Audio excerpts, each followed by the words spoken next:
ತುಂಬ ಖುಷಿ ಆಗ್ತಿದೆ. ಇದೇ ಫಸ್ಟ್ ಟೈಮ್ ನಾನು ಹೀರೋಗಿ ಮಾಡಿರ್ತಕ್ಕಂಥ ಸಿನಿಮಾ ಕಾಲವೇ ಮೋಸಗಾರ. ಇದೇ ಫಸ್ಟ್ ಟೈಮ್ ನಾನು ಸಿನಿಮಾ ಮಾಡಿರ್ತಕ್ಕಂಥ ಸಿನಿಮಾ ಕಾಲವೇ ಮೋಸಗಾರ ಇವತ್ತು ತೆರೆ ಕಂಡಿದೆ. ತುಂಬ ಖುಷಿ ಆಗ್ತಿದೆ.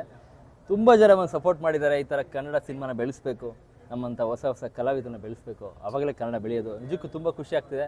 ಆದರೆ ಇದೇ ಥರನೇ ಎಲ್ಲರನ್ನೂ ಬೆಳೆಸಿ ನಮ್ಮಂಥ ಹೊಸ ಕಲಾವಿದರು ಬೆಳೆಸಿದಾಗಲೇ ಸಣ್ಣ ಸ್ಟಾರಿಂದ ದೊಡ್ಡ ಸ್ಟಾರ್ ಆಗಿ ಮತ್ತೆ ಕನ್ನಡ ಇಂಡಸ್ಟ್ರಿಗಳು ತುಂಬ ಸ್ಟಾರ್ಗಳು ಉಟ್ಕೊಳ್ಳಿ, ಸಿನಿಮಾ ಬೆಳೀಲಿ, ಸಿನಿಮಾ ಚೆನ್ನಾಗಾಗಲಿ. ತುಂಬ ಖುಷಿ ಆಗ್ತಿದೆ. ನೀವೆಲ್ಲ ಬಂದು ಸಪೋರ್ಟ್ ಮಾಡ್ತಾ ಇದ್ದೀರಾ. ಇವತ್ತು ಹೊಸ ಕಲಾವಿದರು ಈ ಥರ ಕೈ ಹಿಡಿದಿದ್ದಾರೆ ಅಂದರೆ ನಿಜಕ್ಕೂ ತುಂಬ ಖುಷಿ ಆಗ್ತಿದೆ.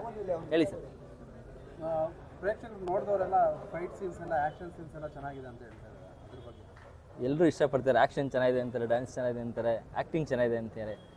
ನನಗೆ ತುಂಬ ಇನ್ನೂ ಚೆನ್ನಾಗಿ ಮಾಡ್ತೀನಿ ಲೈಫಲ್ಲಿ. ಫಸ್ಟ್ ಸಿನಿಮಾದಲ್ಲಿ ಇಷ್ಟು ಎಲ್ಲ ಬೇಸ್ಟ್ ಅಂತ ಹೇಳ್ತೀರಲ್ಲ, ಅದಕ್ಕೆ ನಾನು ತುಂಬ ಥ್ಯಾಂಕ್ಸ್ ಹೇಳ್ತಾ ಇದ್ದೀನಿ ಸರ್ ಎಲ್ಲರಿಗೂ. ನೀವೆಲ್ಲರೂ ಬಂದು ಸಿನಿಮಾ ನೋಡಿ, ನನ್ನಂಥ ಹೊಸ ಕಲಾವಿದನ್ನ ಬೆಳೆಸಿ ಸರ್.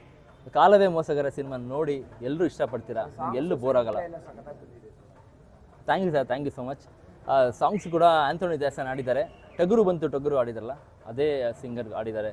ತುಂಬ ಅದ್ಭುತವಾಗಿ ಬಂದಿದೆ, ತುಂಬ ವೈರಲ್ ಆಗಿದೆ. ಹುಡುಗಿ ಬೇಕಾ ಬಾಟ್ಲು ಬೇಕಾ, ಅದಾದ ನಂತರ ಇನ್ನೊಂದು ಸಾಂಗ್ ಹೇಳಿದರೆ ನೀವು ಸಂಚಿತ ಹೆಗಡೆದು, ಅದು ಕೂಡ ತುಂಬ ಲವ್ ಸಾಂಗು, ತುಂಬ ಅಲ್ಟಿಮೇಟಾಗಿ ಆಡಿದ್ದಾರೆ ಅವರು. ನೀವೆಲ್ಲರೂ ನಂಗೆ ಸಪೋರ್ಟ್ ಮಾಡ್ಬೇಕು ಸರ್.